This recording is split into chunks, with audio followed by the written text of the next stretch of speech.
योगेश्वर नहीं होते तो भगवान परशुराम ने अपना सुदर्शन चक्र उनको नहीं दिया होता।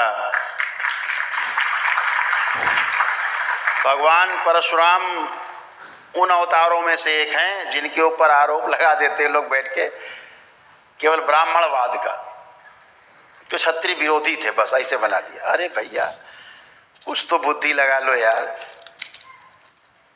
आप उनकी बात कर रहे हो जिनको जाति का मतलब नहीं, किसी से कोई लेना देना नहीं, जिन्होंने मानव धर्म को ही श्रेष्ठ माना। भगवान भोलेनाथ के एकमात्र शिष्य जिनका नाम है भगवान परशुराम हैं, जिनका नाम है भगवान परशुराम। ऐसी सी बात है। तो अगर वो योगेश्वर नहीं होते श्री कृष्ण तो भगवान परशुराम उन्हें सुदर्शन चक्र नहीं देते। सुदर्शन चक्र भगवान श्री कृष्ण को भगवान परशुराम ने ही प्रदान किया था, उन्हीं से मिला। कहां से जाति पात आ गई? किस ब्राह्मण को उन्होंने सुदर्शन चक्र दे दिया?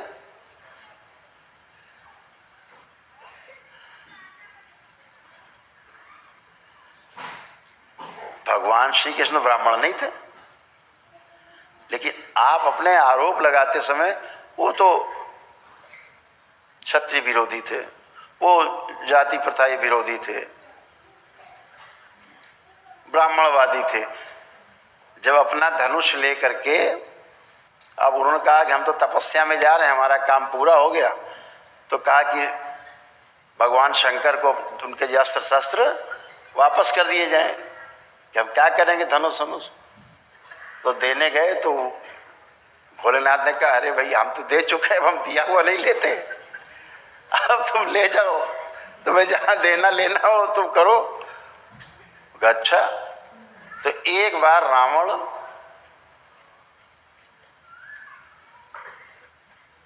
को बंदी बना लिया था सहस्त्रबाहु ने, अपनी कैद में रखे थे।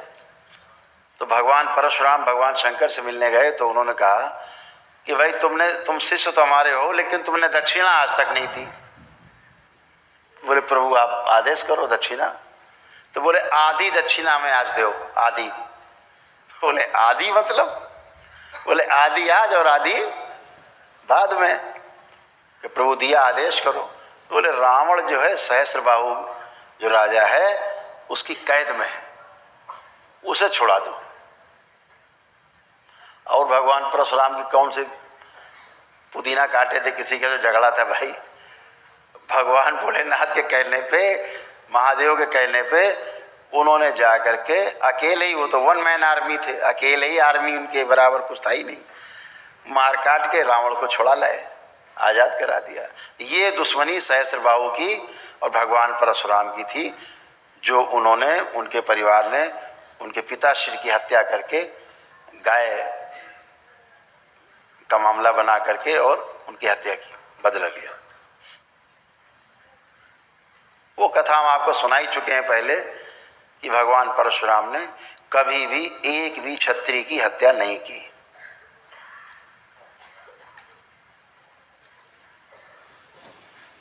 कर ही नहीं सकते।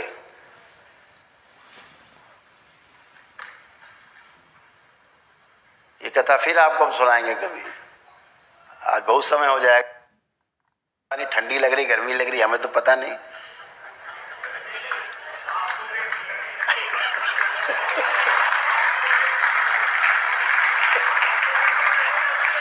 हमको देख के गर्मी लग सकती है आपको।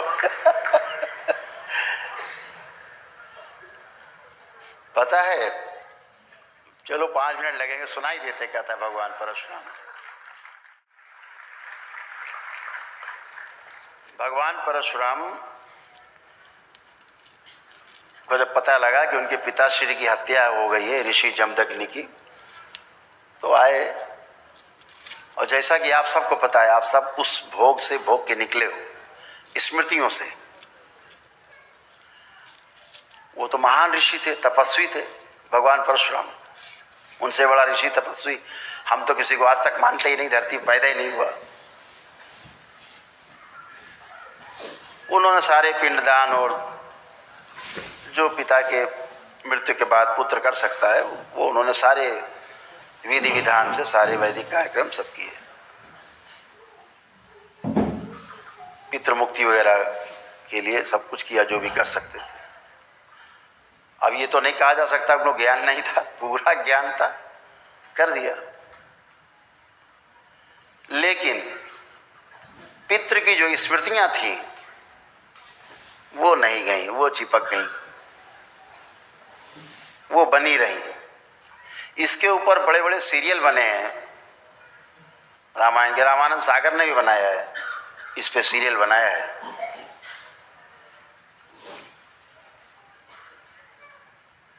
वो स्मृतियां चिपक गई। पिता की स्मृति, बदला लेने की स्मृति, मृत्यु के समय की हम बोलते हैं ना कि पितृ की मृत्यु के समय की जो स्मृति है वो सबसे भारी होती है, बहुत मजबूत होती है। वो अगर रह गई तो फिर आपको वैसे ही नाचोगे जैसे स्मृति थी। तो जब जब वो स्मृति आगे आती थी बदला वाली उनके पिता की, तब तब वो सबको गाजर मूली की तरह काट के रख देते थे। उन्हें नहीं पता लगता था किसको काटा है। ऐसा 20 बार काटा है वो, धीरे धीरे। 21वीं बार जब फिर उठाया फरसा उन्होंने, वो स्मृति आगे आई तो भगवान परशुराम फिर बन गए ऋषि जमदग्नि। बेटा नीचे, पुत्र पिता आगे, स्मृति, पितृ स्मृति। तो वो भाग के कुछ लोग जो है वंशी क्षत्रिय थे, वो जामवंत जी और हनुमान जी जहाँ पे इकट्ठा थे वहाँ पहुँचे। वो कहा हमें बचाओ, रक्षा करो, ये तो पता नहीं कहा है, सबको मारे काटे डाल रहे हैं, हम लोग कुछ किया भी नहीं, बचाओ। तो जामवंत जी ने हनुमान जी से कहा भाई बचाना तो धर्म बनता है, तुम हनुमान जी बचाओ सबको। बोले ठीक है महाराज। तो हनुमान जी चले और परशुराम जी के पास पहुंचे, भैया काहे काटने के लिए फरसा निकाल लिया, 20 बार काट चुके, अभी फुर्सत नहीं मिली, फिर 21वीं बार, ये कब तक चलेगा? बोले चलते रहेगा। तो बोले नहीं युद्ध होगा। तो बोले हट जाओ नहीं तुम भी मर जाओगे इसी में।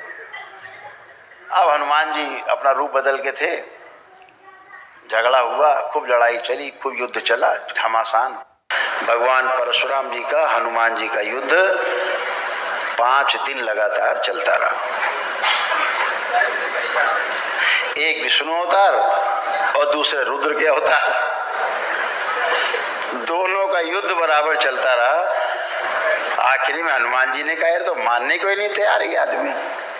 तो उन्होंने अंतिम कोई अस्त्र चलाया और परशुराम जी बेहोश हो गए।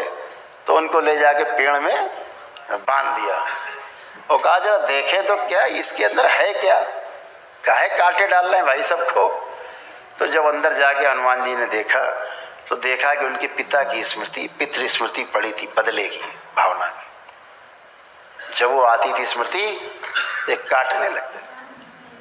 तो भगवान हनुमान जी जो है बजरंगबली, ऐसी कथा है कि पितृलोक गए, वहाँ से उनके पितरों को लाए, उनसे कहा भैया ये तुम्हारी जो स्मृति पड़ी पहले ये बटोरो, ये सबको काटे डाल रहे हैं, ये तुम्हारी स्मृति कटवा रही सबको। तो उनके पितरों ने अपनी सारी स्मृतियां बटोरी और वहां से गए। तब भगवान परशुराम के 2 आंसू गिरे, अपने पिता की मृत्यु पर नहीं रोए थे। इसीलिए कहा जाता रोना जरूरी, स्मृतियां नष्ट हो जाएं। बच्चे को रुलाया जाता जब पैदा होता, क्यों? रो जाए, जैसे दरबार में आपको रुलाया जाता है, आपको कहा जाता है ना अब आंसू गिरेंगे, तो आप जब संकल्प करते हो तो आंसू गिरते हैं आपके, खांसी आती, डकारें आती हैं, हिचकी आती है, तो ये सब स्मृतियां नष्ट होती हैं। तो ऐसे ही जब बच्चा पैदा होता है उसको रुलाने की कोशिश करते हैं, रो जाए, जो बची कुछ स्मृति इसके पिछले जन्म की हो वो भी निकल जाए, इसलिए रुलाया जाता है उसे। तो ऐसे ही भगवान परशुराम के 2 आंसू गिरे स्मृति के, टपक के, तब वो स्मृति नष्ट हुई जो उनके पिता की स्मृति थी, बदला लेने की, हत्या के बदला लेने की। तब उनका बदला जो हत्या वाला कांड था 21वीं बार, तब उनका बंद हुआ। तो इससे क्या सिद्ध हुआ कि भगवान परशुराम ने कभी किसी की कोई हत्या नहीं की और कोई ऋषि कभी किसी की कोई हत्या नहीं कर सकता, वो तो परम ऋषि थे।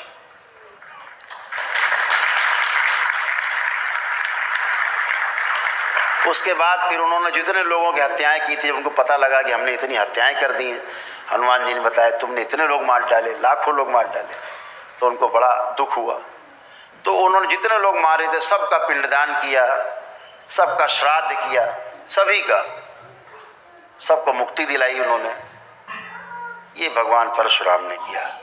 तो गलत ढंग से प्रचार करके लोग अपनी रोटी सेकते हैं, वो रोटी सेकने से बाज आना चाहिए, जो वास्तविक मूल बात है उसको सामने लाना चाहिए सबके। तो वो भगवान परशुराम जिन्होंने कोई हत्या ही नहीं की किसी क्षत्रिय की, रावण से संबंध इतना था कि उसको छुड़ाया था उन्होंने। तो क्या हुआ, वो धनुष लेके रावण के पास पहुंचे। जब रावण के यहाँ गए तो उन्होंने देखा कि किसी एक ब्राह्मण का वो अपमान कर रहा था, तो उन्होंने धनुष उसको देने से इनकार कर दिया। तब वो राजा जनक के यहाँ गए और फिर धनुष कहाँ गया, वो जनकपुरी में गया। तो भैया राजा जनक तो ब्राह्मण नहीं थे, तो धनुष काहे दिया। तो जो दुनिया भर की तमाम कथाएं गड्ढम सड्डम लोगों ने सुना रखी हैं, समाज को भ्रमित कर रखा है, इस भ्रम से बाहर निकलना है, ग्रंथों से बाहर निकलना है, यथार्थ में आना है, अनुभव में आना है, अनुभव में जीना है कि कोई ऋषि मुनि कभी किसी की कोई हत्या ही नहीं कर सकता। चींटी तो मर नहीं सकती पैर के नीचे, आदमी कहाँ से काट देगा वो। तो ऐसे भगवान परशुराम ने भगवान श्री कृष्ण को अपना सुदर्शन चक्र दिया। तब भगवान श्री कृष्ण जो जरासंध से के भय से वो भी पीड़ित रहते थे, भाई रिश्तेदार थे, जब वो चक्र मिला तो थोड़ा सुरक्षा हुई, तब वो सुदर्शन चक्रधारी कहलाए। तो ऐसे भगवान श्री कृष्ण के बारे में ऐसी अनर्गल बातें तमाम जो लोग कथा कहानी में बैठ करके ढोलक मंजीरा बजा के चोरी चकारी, उनको चोर सिद्ध करना, उनको लुच्चा सिद्ध करना,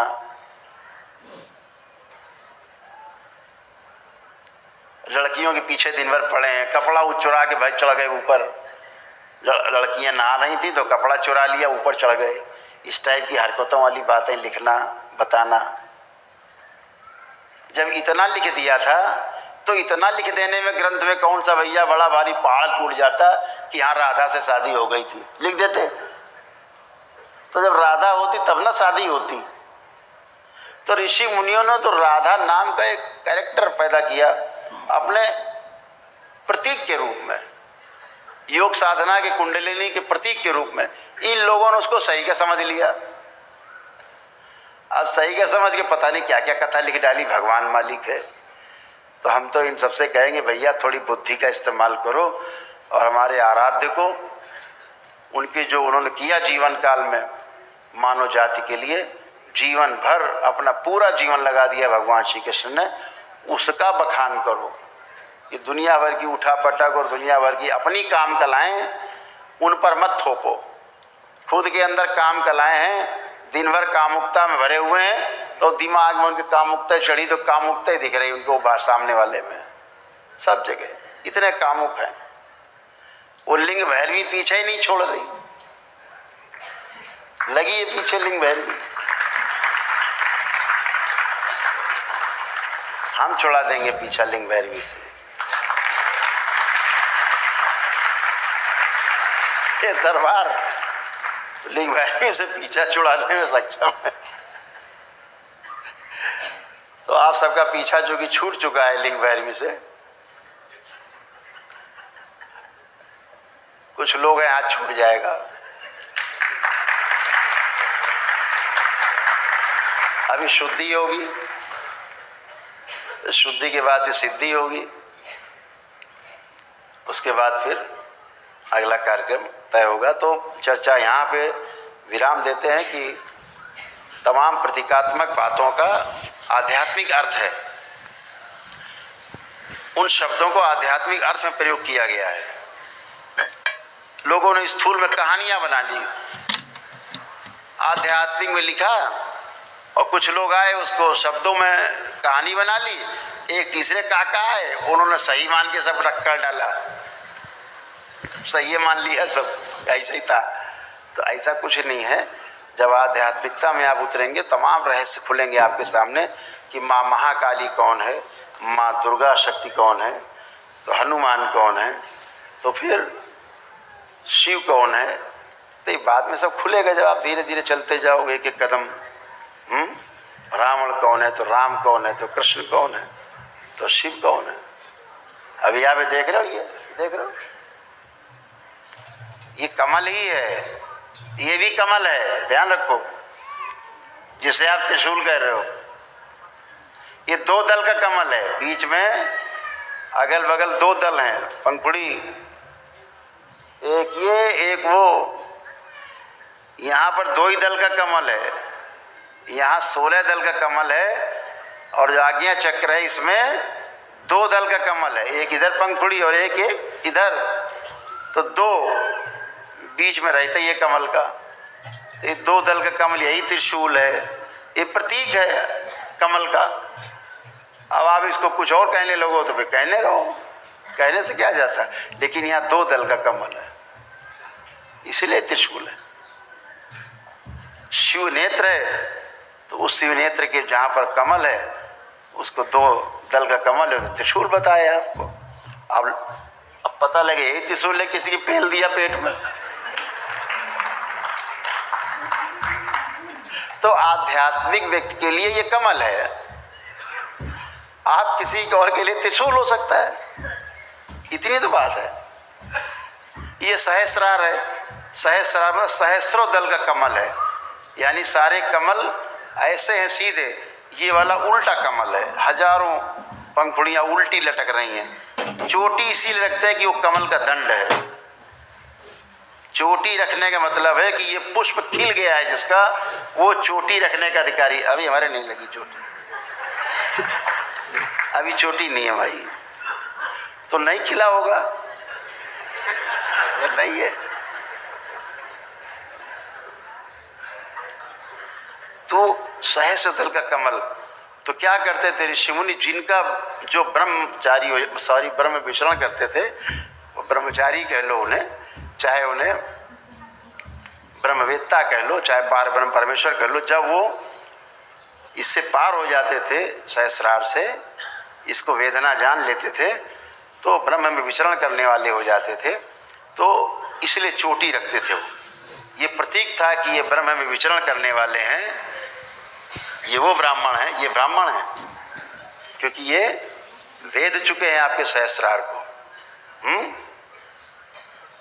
उनकी देखा देखी चेला चोटी रखने लगे, चेला के देखी देखी गृहस्थ रखने लगे, अब सभी चोटी वाले सब ब्रह्मचारी हो गए, सभी ब्रह्मचारी हो गए, सब चोटी। तो एक संस्कृति में आ गया चोटी रखना हिंदुओं की, और कोई बात नहीं, कहीं ना कहीं से तो परंपरा चलती है ना, तो चली वहीं से। तो ये सब एक अवधारणा है, जो आध्यात्मिक लोग हैं वो चीज़ों को, तत्ववेत्ता जो होते हैं, तत्व जब वो खोलते हैं, तोड़ते हैं, डिकोड करते हैं चीज़ों को, तो ऐसे हमारे कई जैनी मित्र हैं, जैन मित्र हमारे कई, हम उनके परिवार में जाते रहते थे, तो उनके घर में फोटो जरूर लगी रहती थी भगवान महावीर की, ये भगवान बुद्ध का भी आपने देखा होगा कभी फोटो, कोई मूर्ति तो यहाँ पे देखा होगा, घुंघराले जैसे बाल देखा है, घुंघराले बाल बिल्कुल ऐसे भगवान महावीर को। तो अपने दोस्तों से हम पूछते थे कि भाई ये ऐसा क्यों बोले, उनके बाल है घुंघराले थे। आज तक हमें कोई नहीं बता पाया कि बाल घुंघराले क्यों थे। ये बाल नहीं है, ये दिखाया गया है उस समय के पुराने लोगों ने। सहस्रदल कमल जो उल्टी पंखुड़ियां लटक रही हैं, जूड़ा और उल्टा कमल, यानी सहस्रदल कमल इनके खिले हुए हैं, ये है। और वो बता रहे हैं घुंघराले बाल हैं, वही राधा की तरह है नहीं, फिर भी बता रहे हैं। तो वो ऐसे ही बना के कुंडली को कुछ का कुछ बताते हैं। तो आध्यात्मिक दृष्टि से जब विवेचन होगा, आपके साथ बैठेंगे कभी, को विधि से विवेचन होगा, को ढंग से होगा। तंत्र का अर्थ ही होता है विधि, उपाय, कोई मार्ग, व्यवस्था। तो तंत्र में सब कुछ उपलब्ध है, सब अनुभवगम्य है, सब अनुभव आप कर सकते हैं। पहली सीढ़ी आज आपकी है और आप इसमें प्रवेश कर रहे हैं। पुनः आप सबको बहुत बहुत धन्यवाद, बहुत बधाई।